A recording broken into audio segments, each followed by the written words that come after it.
Olá pessoal, tudo bem com vocês? Hoje nós estamos passando por aqui para mostrar uma sacolinha que nós fizemos super charmosa para colocar os presentes nos personalizados. Essa daqui eu tô deixando as medidas, que é 2 centímetros na parte superior, 4 centímetros na parte inferior, como tá no vídeo, 1 centímetro do lado esquerdo e 4 centímetros subsequente. E depois eu vou fazer todas as dobraduras dessas marcas, como estamos mostrando aqui para vocês. Colo as duas partes da sacolinha, coloquei um lado a nossa logo e do outro lado um obrigado pelas compras. Faz o fundo dela, depois eu coloco também um papel para colocar o presente, os furos, o cordão. Olha que charmoso para colocar o presentinho.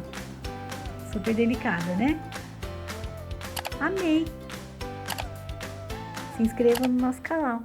Obrigado!